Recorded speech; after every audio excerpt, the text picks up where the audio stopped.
Allons-y, direction le téléphone de la radio africaine pour accueillir nos invités au téléphone. La connexion est bonne.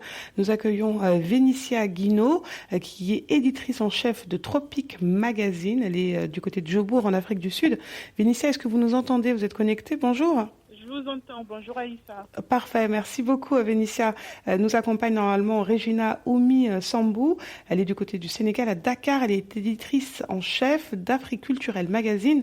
Regina, vous nous entendez? Bonjour. Bonjour Aïssa, je vous entends très bien. Super, génial. Merci à toutes les deux d'avoir répondu à notre invitation. Vous êtes venues nous parler d'une campagne de prévention dont vous êtes à l'origine à travers vos magazines. Ça s'appelle Africa Covid-19 Voices. C'est impulsé donc par Arcid, c'est un magazine marocain, mais aussi Tropic Magazine, donc c'est l'Afrique du Sud, et Africulturel Magazine, c'est à Dakar. L'objectif, sensibiliser sur le Covid-19 en Afrique afin de préparer les acteurs économiques et sociaux à la période post-Covid. Merci de nous rejoindre. Alors, est-ce que vous pouvez nous présenter un petit peu l'initiative? Comment vous est venue l'idée? Et c'est quoi l'objectif, en fait, de cette campagne Africa Covid-19 Voices? Bonjour, peut-être on va commencer avec vous, Vénitia. Merci beaucoup Aïssa de nous recevoir. C'est toujours un honneur de passer sur Ambiance Africa. Et bravo pour le travail que vous faites en ce moment de sensibilisation également à travers Africa Radio. Alors, la campagne Africa Covid-19 Voices, comme vous avez su le présenter, a été lancée par le centre de recherche plutôt qui s'appelle Arcid, centre de recherche panafricain d'innovation et de développement. Oui. Et cette idée nous a été soumise par le docteur Rachid Oumlil, qui est d'origine marocaine et qui a soumis cette idée à Tropic Magazine. Et donc, nous avons jugé nécessaire, avec le contexte actuel, de soutenir l'initiative sur le plan médiatique. Et donc, c'est de fil en aiguille que nous y avons convié Regina Sambou, qui, elle, est au niveau du Sénégal et qui est très focus influenceur et aussi très focus culture surtout. Et on oublie très souvent quand on parle de business que les arts et la culture sont également des domaines économiques. Donc c'est dans cette lancée-là. Premièrement, c'était pour sensibiliser le public général, les anonymes, les académiciens, les politiques aussi, parce qu'on emmène quand même les Africains à prendre la parole, arracher la parole pour parler de ce virus. On a encore sur le continent africain des malades, des personnes malades atteintes de ce virus qui cachent la maladie. Et alors, il ne faut pas seulement sensibiliser ceux qui sont en bonne santé, mais également ceux qui ont peur de parler et de s'exprimer. Surtout que l'Afrique du Sud, aujourd'hui, fait partie des pays les plus impactés par le virus, Vénitia. Oui, tout à fait. L'Afrique du Sud est impactée non seulement au niveau économique, mais surtout social. On a par exemple, dès ce matin, on a à peu près 24 morts selon le dernier rapport. Et on a aussi 311 personnes guéries qui sont en rémission. Donc ça, on oublie souvent de le dire. Mais également, c'est d'emmener les Africains à comprendre que la médecine actuelle est en train d'avancer, les recherches sont en train d'avancer. Il y aura peut-être un vaccin, mais est-ce qu'on ne peut pas aussi faire un retour sur nos propres cultures africaines, ce quinqueliba, ce moringa, je ne sais pas. Je ne suis pas là pour faire la publicité de la médecine traditionnelle, mais je crois qu'il faut allier les deux et que l'Africain n'oublie pas d'où il vient. Regina Oumi Sambou, vous êtes du côté du Sénégal à Dakar. On est très ravis de vous recevoir en direct ce matin sur Africa Radio. Alors, vous êtes éditrice en chef d'Africulturel Magazine. Vous avez rejoint le mouvement. Alors racontez-nous un petit peu pourquoi c'était important pour vous de vous engager et dites-nous un peu ce qu'est Africa Culturel Magazine pour nous resituer un petit peu aux auditeurs qui nous écoutent. Merci beaucoup Aïcha et bonjour à tous les auditeurs d'Africa Radio. Africulturel, c'est un magazine culturel qui s'intéresse à l'information africaine, l'information culturelle africaine de façon générale. Et comme nous sommes très engagés à travers divers réseaux, comme le réseau des blogueurs du Sénégal et aussi comme d'autres associations comme GEDER, on a rejoint le mouvement parce que pour nous, il était important de nous battre et de déconstruire certains fake news qui commençaient vraiment à prendre beaucoup d'ampleur au niveau du Sénégal où on a pris, les autorités ont très vite pris la mesure du péril que pouvait être le Covid-19, mais pour les populations, ça prenait beaucoup de temps et au Sénégal, le principal problème qu'on a, et je pense que c'est quasiment dans tous les pays, avec tous les fake news qui circulent via WhatsApp et tout, il était évident pour nous de nous engager à beaucoup plus sensibiliser la population. Plein d'actions ont été menées autant par le réseau des blogueurs ou par des par des blogueurs, des jeunes blogueurs aussi, qui étaient très engagés. Et très vite, le ministère de la Santé a associé tout le monde et tout ça.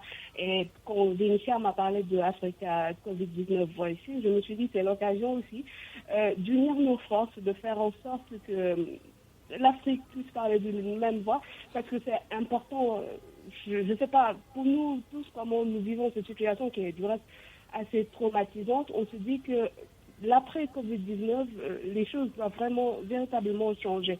Et ça commence maintenant, parce qu'il y a énormément de défis auxquels on doit faire face, parce que ce temps où chez nous, on n'est pas encore à l'étape de confinement, on peut circuler, il y a des couvre-feux à partir de 20h et des trucs comme ça, c'est assez bizarre, mais on se dit, ce temps qu'on a à rester chez nous doit nous permettre de réfléchir, de voir comment créer de nouvelles synergies, de développer de nouvelles énergies et aussi de faire en sorte que, bon, le panafricanisme tant chanté par nos anciens et que nous voulons que ça soit une réalité.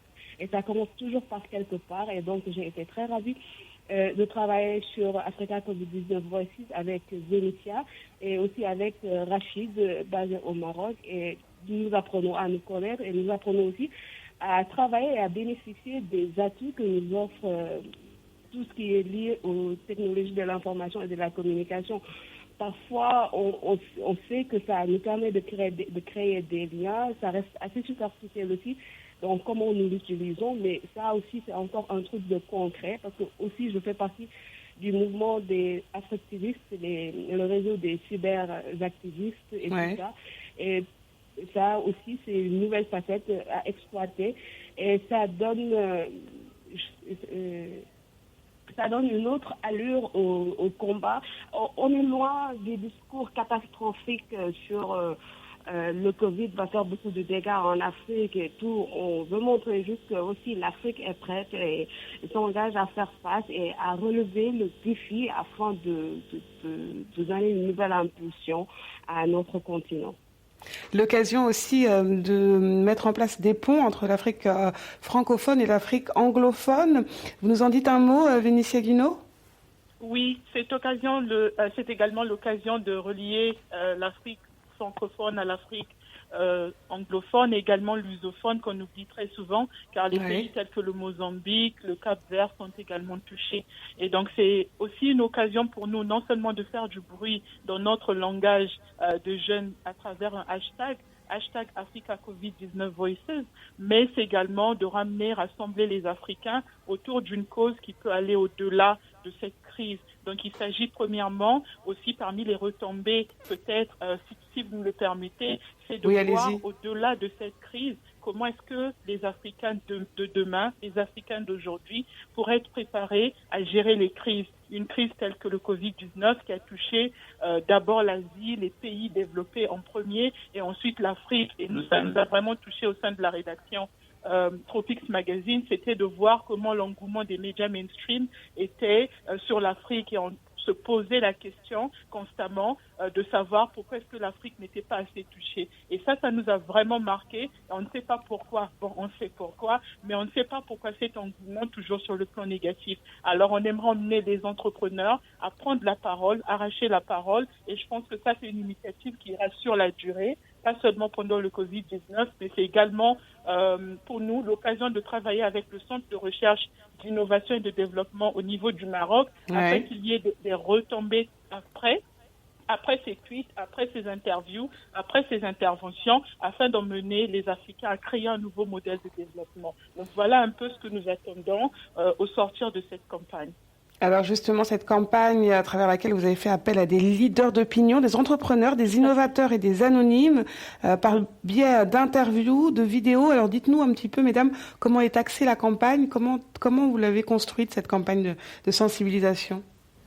Alors nous avions travaillé avec des ressources très minimes, mais comme on dit chez nous en Afrique, l'union fait la force et un doigt ne peut pas laver la figure. Et c'est ça ce qui est super parce que toutes les trois équipes se sont associées. Hier, par exemple, nous avions travaillé jusqu'à 3 heures du matin. Donc on procède à travers des demandes d'interview que nous envoyons à travers les réseaux sociaux. Ça peut être via Facebook, LinkedIn marche beaucoup pour nous et également Twitter. Alors on va beaucoup faire du bruit sur Twitter, et on verra ce hashtag-là passer sous nos yeux, sous nos fils d'actualité. Il s'agit d'accorder une interview à Tropics Magazine en allant sur le site www.tropicsmagazine.net et en ce moment-là, on peut vous envoyer un questionnaire et ensuite, il y a le docteur Rachid et Regina qui sont très pointilleux et qui font tout le travail de recherche et vont vérifier si les propos sont vérifiés et si ces personnes-là également sont actives sur le terrain. Donc, c'est pas une campagne où on accueille tout et n'importe quoi.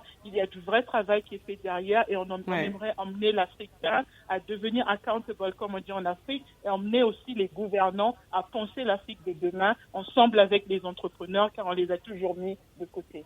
Regina Oumi Sambou, si vous voulez apporter un petit complément d'information sur ce que vient de dire Vénitia. Non, c'est bon, elle a tout dit. Elle a véritablement bien conceptualisé, bien présenté le protocole qui a été mis en place pour permettre à tout le monde de pouvoir s'exprimer sur le sujet. Alors en fait, c'est quoi l'objectif en passant ce matin sur l'antenne d'Africa Radio à Vénitia et Regina? Qu'est-ce que vous avez envie de dire aux auditeurs qui nous écoutent un petit peu partout à travers le monde? Qu'est-ce que vous avez envie de leur dire?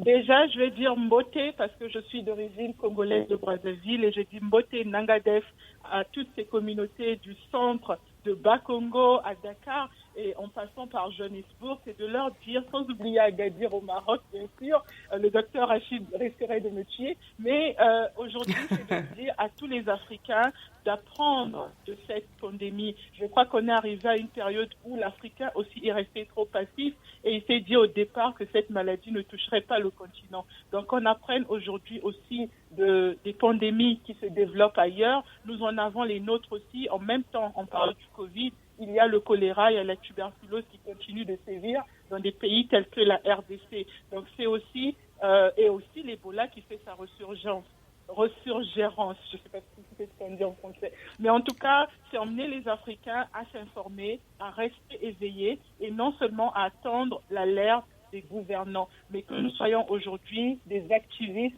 au sens propre du terme, que nous soyons our brothers keepers et que ce qui touche à un voisin africain qui nous affecte directement, qu'on s'interpelle, qu'on soit interpellé, qu'on n'attende pas que le doyen Manu Dibango meure pour enfin que l'Afrique se réveille et réalise que, enfin, voici, ça c'est un fléau qui vient de nous toucher. Il faudrait qu'on arrive aujourd'hui à travers ces figures, ces icônes qu'on est en train de perdre aujourd'hui. Ça fait très très mal. Hier encore, nous avions appris la mort d'un photographe, Ernest Collins, à qui je souhaiterais rendre hommage au même titre que Manu Dibango, mais c'est d'emmener les gens à parler, à discuter de vraies idées et emmener les laboratoires aussi à s'associer, les chercheurs à se consolider, à former des consortiums afin que demain, l'Africain de demain ne meure pas faute d'information et par manque de dynamisme de nos gouvernements. Donc n'attendons pas que l'ascenseur vienne toujours du haut, mais soyons nous-mêmes des acteurs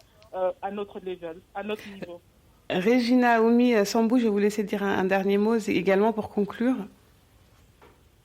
Voilà, donc Africa COVID-19 Voices, pour moi, c'est l'occasion de redécouvrir notre continent, de nous redécouvrir, de mettre en exergue nos énergies positives et de mettre en place de nouvelles synergies afin de vraiment prendre conscience que sky is the limit et que vraiment il est temps.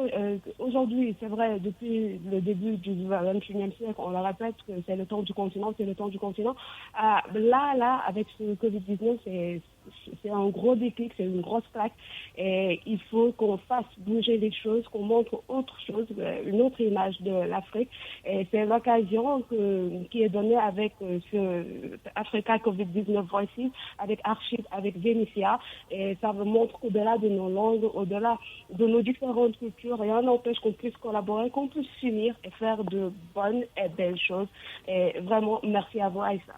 Merci à vous pour cette belle initiative que nous allons suivre de près. Donc, hashtag Africa Covid-19 Voices sur les réseaux. Peut-être d'un dernier complément d'information, Vénitia, sur comment savoir plus sur la campagne sur les réseaux. D'accord, donc la campagne est lancée officiellement par Aïssa Cham sur Africa Radio. Super, quel honneur. À tous les pays d'Afrique.